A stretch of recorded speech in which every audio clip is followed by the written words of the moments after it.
নমস্কার বন্ধুরা, আজ দোল, তাই না?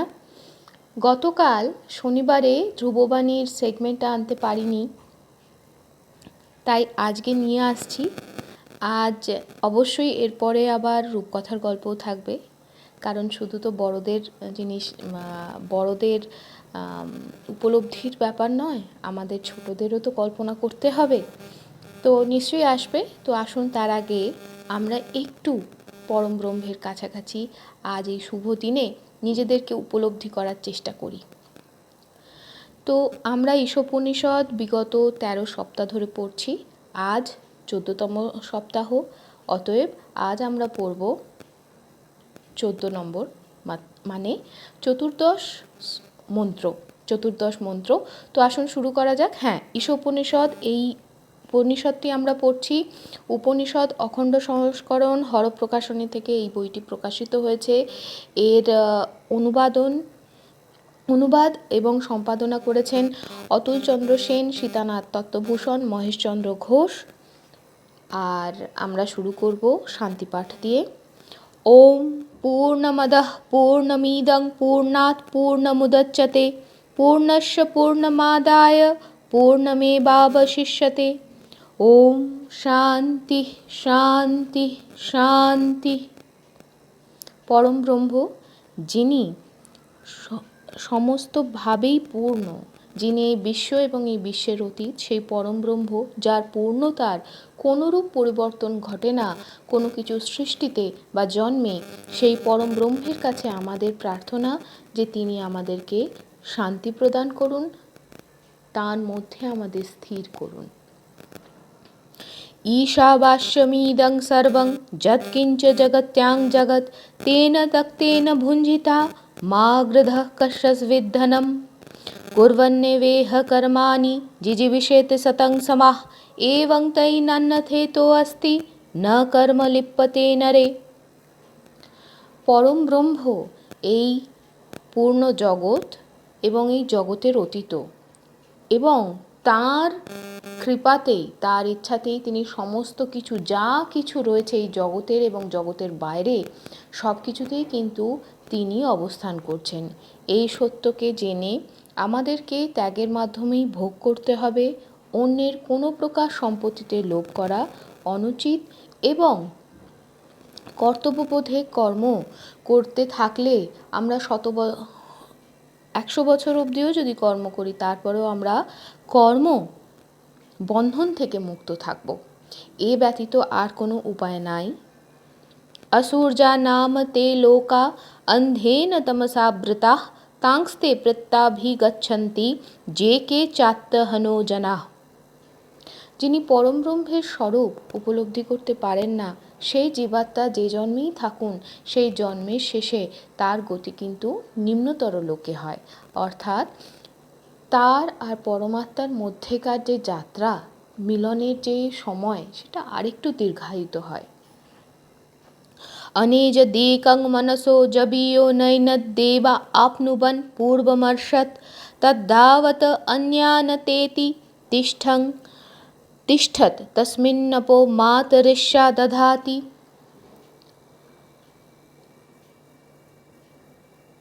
যেহেতু একটা ত্রুটি ছিল, আসুন আরেকবার পড়া যাক। अनेज देकं मनसो जबियो नैनद्देवा आप्नुवन् पूर्वमर्षत् तद्धावत अन्यानतेति तिष्ठत् तस्मिन्नप मातरिष्या दधाति। পরম ব্রহ্মের স্বরূপ এই চতুর্থ মন্ত্র থেকে আমাদের কাছে তুলে ধরা হচ্ছে। বলা হচ্ছে যে তিনি মনের চেয়েও অধিকতর গতিশীল। তাকে দেবতা বা ইন্দ্রিয় দ্বারা প্রাপ্ত করা যায় না। যা কিছু শক্তি আছে, সমস্ত শক্তির চেয়ে তিনি দ্রুতগামী এবং শক্তিশালী, এবং তাতেই মাতরেশ্বর, অর্থাৎ যে প্রাণ শক্তি, তিনি অধিষ্ঠিত থেকে সমস্ত কিছু সৃষ্টি করেন, সমস্ত শক্তিকে ধারণ করেন, যা কিছু আমরা অস্তিত্বময় বলে বুঝতে পারি। তদেজতি তন্নৈজতি তদ্দূরে তদন্তিকে তদন্তরস্য সর্বস্য তদু সর্বস্যাস্য বাধ্যত। তিনি, এই শ্লোকটি খুব সুন্দর লাগে আমার, খুব একটা সুন্দর কবিতা বলে মনে হয় আমার প্রত্যেকবার। তিনি চলেন না, তিনি দূরে আছেন, তিনি নিকটেও আছেন, তিনি এই সমুদয়ের অন্তরে আছেন, তিনি এই সমুদয়ের বাহিরেও আছেন। যস্তু সর্বাণি ভূতানি আত্মন্যেব অনুপশ্যতি সর্বভূতেষু চাত্মানং তত ন বিজুগুপ্সতে। এই ষষ্ঠ শ্লোক থেকে যিনি পরমাত্মাকে উপলব্ধি করেছেন তার মনোদশা বা তার অবস্থান কীরকম হয় তার সম্বন্ধে বর্ণনা করা হচ্ছে। যিনি ব্রহ্ম থেকে তৃণ পর্যন্ত সমস্ত ভূতকে নিজের আত্মাতেই দর্শন করেন, অর্থাৎ আত্মার অতিরিক্ত বা আত্মা হতে পৃথক দেখেন না এবং সমস্ত ভূতের মধ্যে নিজের আত্মাকেই দর্শন করেন।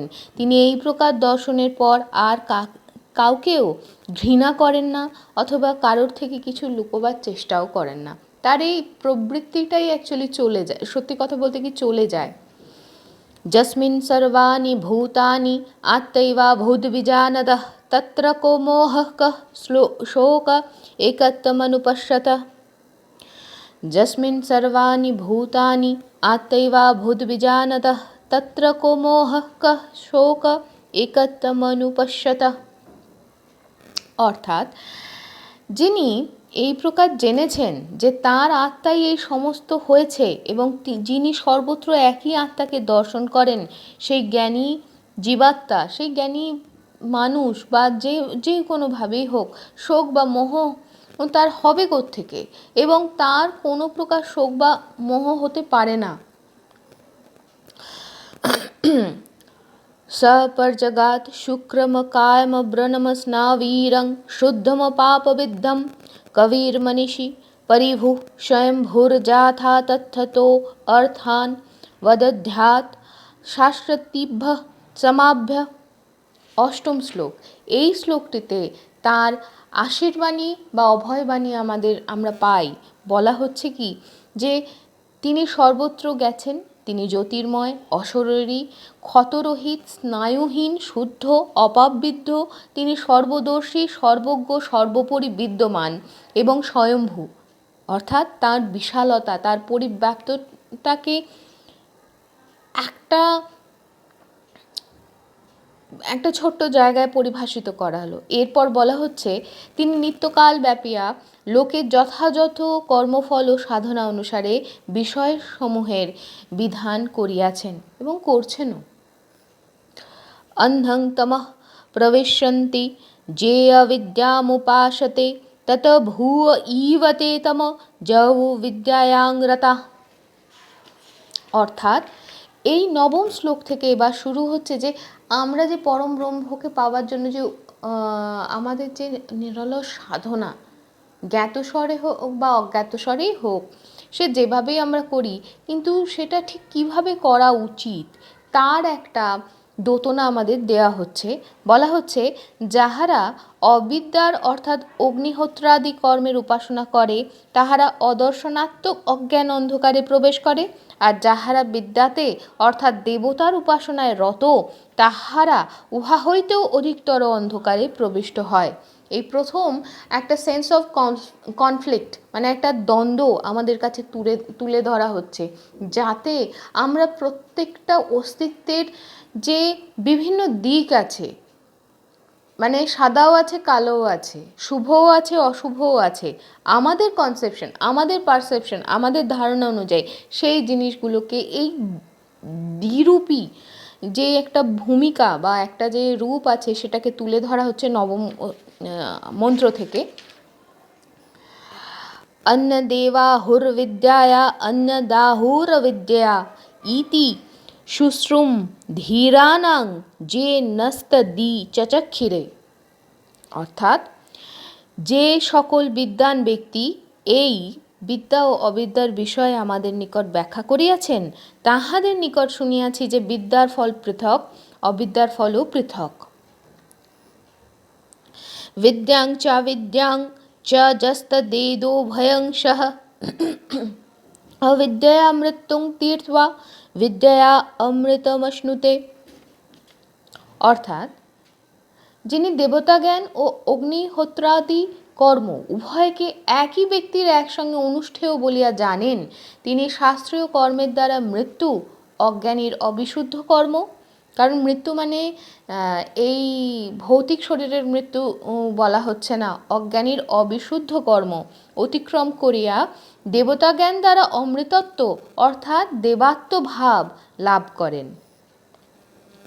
अंधतमः प्रविशन्ति जे असम्भूतिमुपासते तत भूय ईवते तम ज उ সম্ভূত্যাংরতাঃ।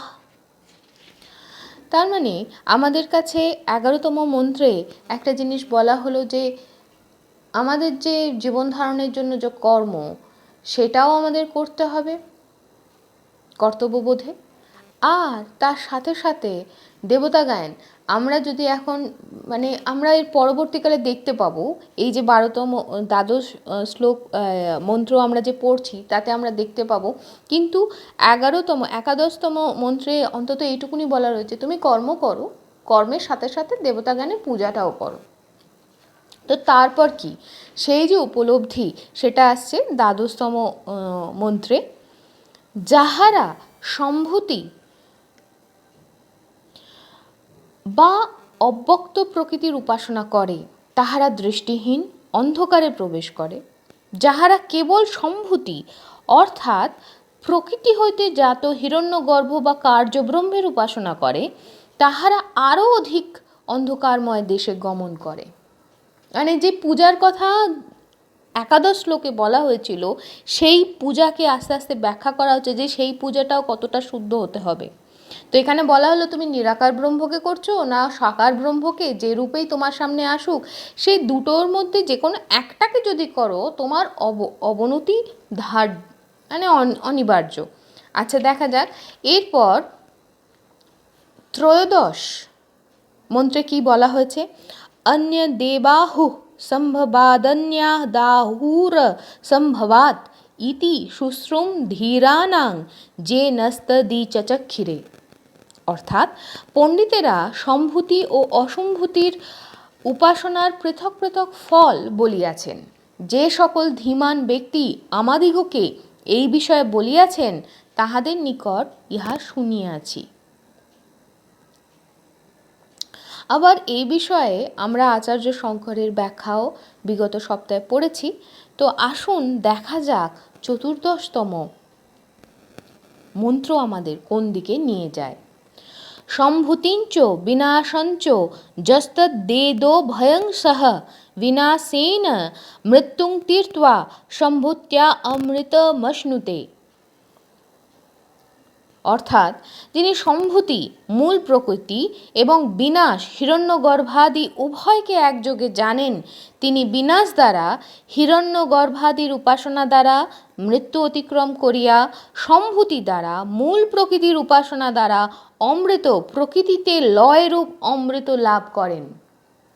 অর্থাৎ নিরাকার মানে সাকার আর নিরাকার ব্রহ্ম বা প্রকৃতি যে রূপেই আমরা তাকে ভালোবাসি না কেন বা যে রূপেই তিনি আমাদেরকে নিজের দিকে আকৃষ্ট করুন না কেন, আমাদেরকে তার উপলব্ধিতে উপনীত করুন না কেন, যদি কোনো একটা রূপ মানে আমি যদি এভাবে দেখি যে আমার জন্য বাবা বাবাই, কিন্তু তিনি তো কারোর স্বামীও, তিনি তো কারোর সন্তানও।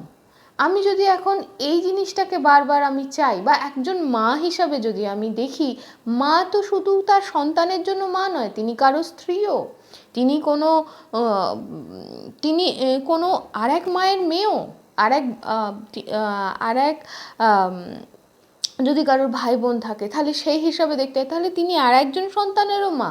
তার মানে তার চরিত্রায়ন আমি আমার দিকে সেই শ্রীরামকৃষ্ণের অন্ধের হস্তি দর্শনের মতো হয়ে যাচ্ছে নাকি, মানে অন্ধ তাই আমি হাতিকে কারোর জন্য একটা সিলিন্ড্রিক্যাল থাম, কারোর জন্য একটা ল্যাজ মানে সাপের মতো দড়ি যে ল্যাজ ধরেছে, কারোর জন্য ট্রাঙ্ক সুঁড় একটা ফ্লেক্সিবল থাম, কারোর জন্য একটা বিশাল বড় জালার মতো কিছু একটা, যে কান ধরেছে তার জন্য একটা ফ্ল্যাট প্লেটের মতো, কিন্তু তিনি তো হাতি নয়, সেই যেটা আমি উপলব্ধি করলাম সেটা তো হাতি নয়, হাতি তো গোটাটা, মানে সাকার নিরাকার দুটোকেই যদি আমি ধরি, দুটোকেই যদি আমি সশ্রদ্ধভাবে যাতেই আমার মনোনিবেশ হোক না কেন, কিন্তু তারপরেও যদি তার অস্তিত্ব, তার রূপকে যদি আমি স্বীকার করি, তবে ধীরে ধীরে ধীরে ধীরে মৃত্যু মানে অজ্ঞান সেখান থেকে বেরিয়ে এসে অমৃতত্ব মানে প্রকৃতির সঙ্গে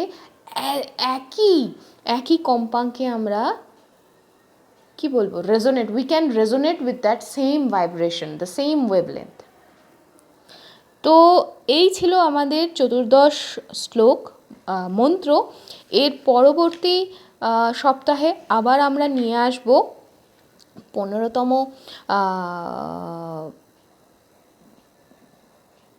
মন্ত্র। আর ততক্ষণ পর্যন্ত সবাই ভালো থাকুন। আজকে অনেক জায়গায় ত্রুটি হয়েছে, তার জন্য আশা করব আপনারা ক্ষমা করবেন। কিন্তু এই যে প্রচেষ্টা, তার যে মূল যে চেষ্টা, সেটা হলো আমাদের জীবনে ধ্রুববাণীকে নিয়ে আসো, যাতে আমাদের যেন ধ্রুবতারা, আমাদের যেন রাস্তা, আমাদের যেন পথ চলতে কোথাও না কষ্ট হয়। কষ্ট হয় বলতে যাতে না দিশা ভুল না হয়। কষ্ট না কষ্ট তো সেটা আপেক্ষিক, তাই না? তো সেই শুভ কামনা নিয়ে আজ এই উপস্থাপনাটা আমি শেষ করলাম। সবাই ভালো থাকবেন আর শুভমস্তু।